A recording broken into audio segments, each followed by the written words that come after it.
Good morning. This is Giovanni Gallucci, joined by Chloe Dawn and Rachel Donovan, and this is the Daily Trend Report. Morning, Giovanni. I got here early enough to watch a good idea die slow in my inbox. Caffeinated and mildly dangerous. I drove the long way in. Sun came up over the Mustang somewhere past the last cattle guard, and I just kept going. That tracks. 3 things today. X just changed who it pays and why. Chloe has the drink that's quietly eating the energy aisle, and I've got a brand that dropped half its own name and it didn't go the way they hoped. So Kendall put this on my desk and I couldn't leave it alone. X is killing creator revenue sharing. The old program closes September 7th. The new one, Original Content Rewards, opens the next day, and the first payout under it's dated August 28th. That's this week. Roughly 500,000 creators sit in that pool. This isn't a tweak. 500,000? That's a whole economy of people who woke up this week on a different pay structure than the one they went to sleep on. And most of them haven't read the terms yet. They'll find out in the analytics. Here's the part that made me sit up. X wrote down what original means. Their own eligibility page says slapping a caption on somebody else's video no longer counts, and payouts now key off qualified impressions, which they define as a verified premium subscriber watching at least half of your post. Wait, so the reply guy economy, the quote dunk, the screenshot repost, that all stops paying? On September 8th, yes. And the dumbest read on this is already going around, that it's a crackdown on little accounts. It isn't. Read the page instead of the newsletter about the page. What X is doing is repricing the thing they buy. They were paying for volume and reaction. Now they're paying for something only you could have made, watched by a real human long enough to count. Kendall's note said, reply farming and trend jacking stop producing revenue overnight, which means every Q4 calendar somebody built on reactive posting has a hole in it they haven't priced yet. And that's the opportunity, not the problem. Everybody who built a following by dunking on the news is about to get quiet. The room clears out for anybody making an actual thing. The trap is thinking you now need to post more. You need to post something that survives a person watching half of it on purpose. What does net new even look like for, say, a small beverage brand? They aren't going to write a movie. They don't have to.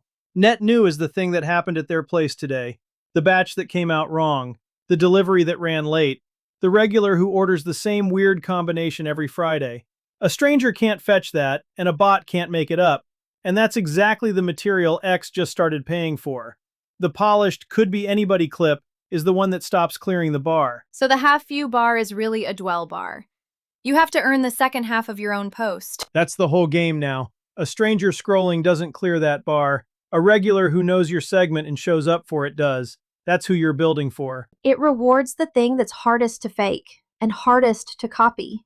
Your own footage, your own take, your own recurring bit. And a recurring bit is the sneaky part.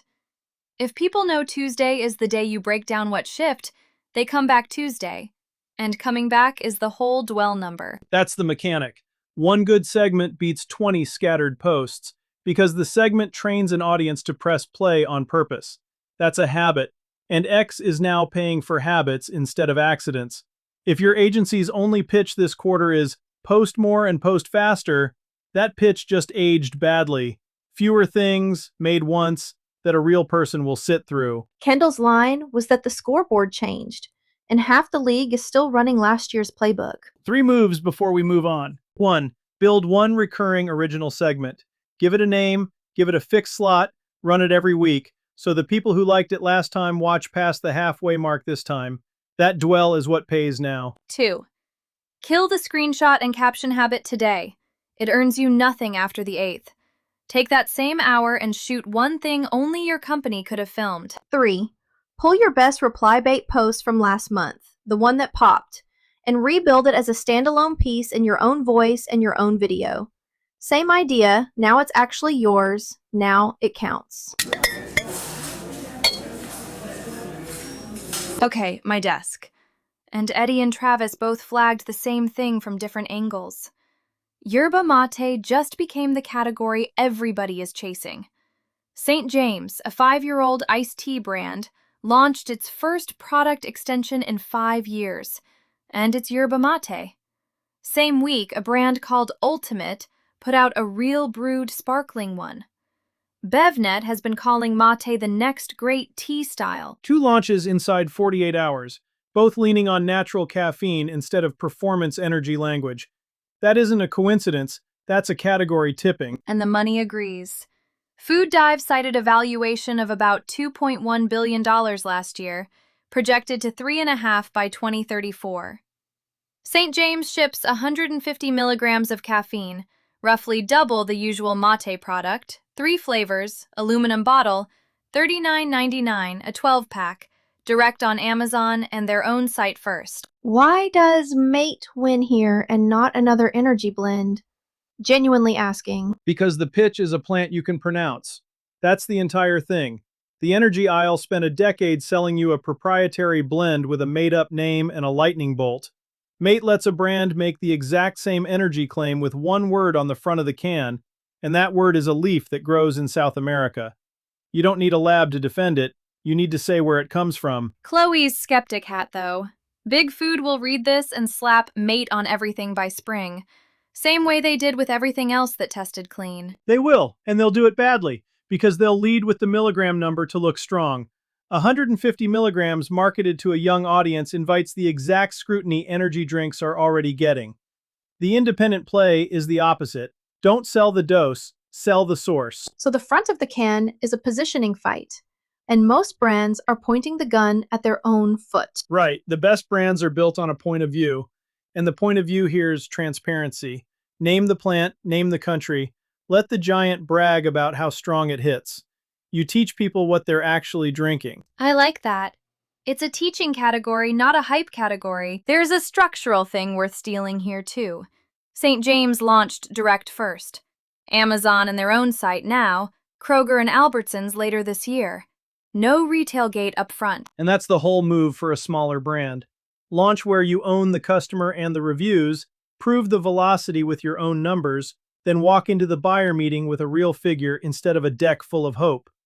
The content and the go-to-market are the same decision, because the direct launch is what gives you a story to tell while it sells. They kept the same aluminum bottle for the new line, too.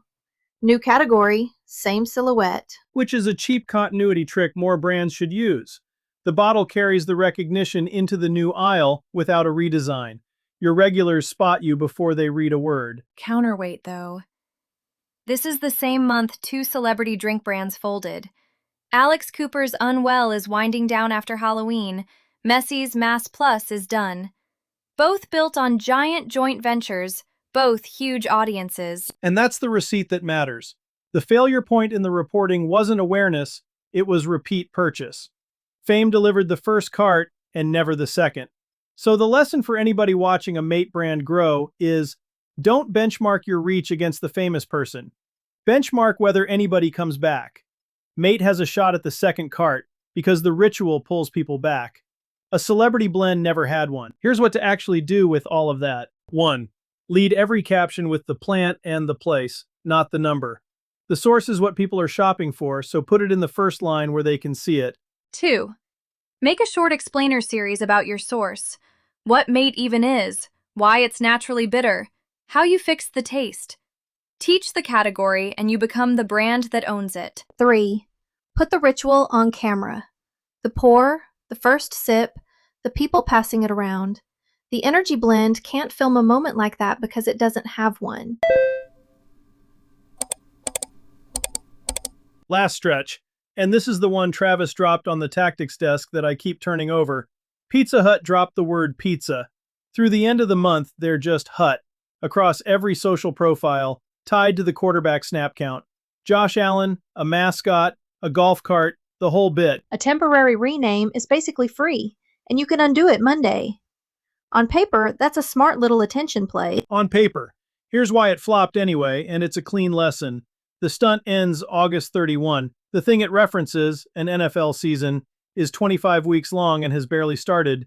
The joke lands and expires before the season it's about even gets going. You built a snap count gag and then benched it before kickoff. So the window and the moment don't even line up. That's the whole idea and they missed it. And it gets worse. There's a prize, pizza for life, except the fine print caps it at $10,800. They didn't put that number in the announcement, so a reporter found it, and now the cap is the headline instead of the stunt. Then, on top of all of it, Yum is selling the chain for $2.5 billion while this runs, which invites a completely different story. Nothing says fun brand moment like a fire sale in the background. What kills me is the format itself is good. Changing your handle for a week costs nothing and you can reverse it Monday morning. That's a real tool. It's one of the best low-cost attention plays a brand has, and that's exactly why the misfire is worth studying. The tool was fine, the judgment around it wasn't. Same week, look at Newly, the rental brand. They skipped the usual fall commercial and shot a 12-episode rom-com series on their own channels instead. Same instinct, use an owned format, but they matched the format to how people actually use the product. You get dressed in episodes, so the content is episodes.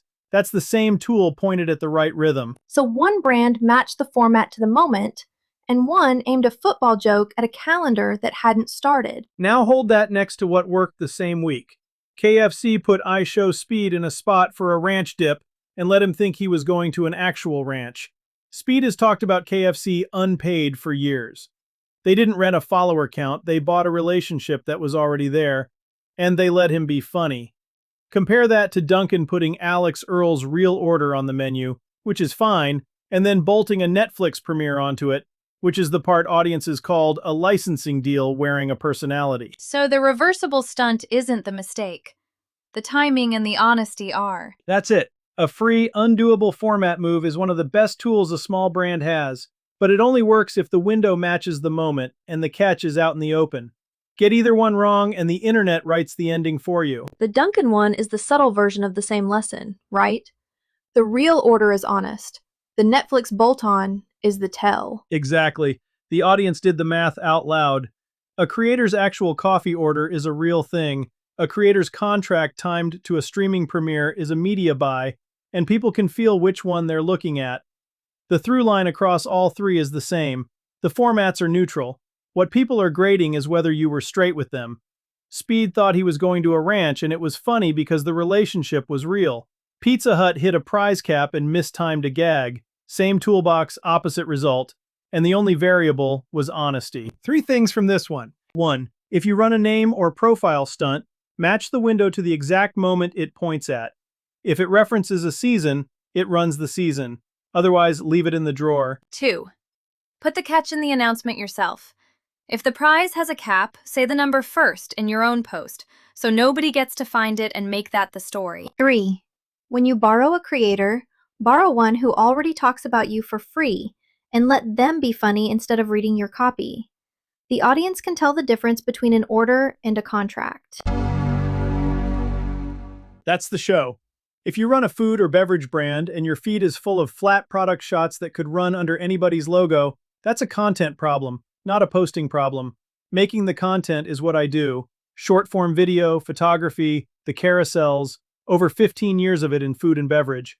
If your shelf deserves better than a stock photo, let me make you the real thing. Find me at gallucci.net or DM at galluccinet on Instagram or LinkedIn. Go drink something with a plant on the label. See you tomorrow.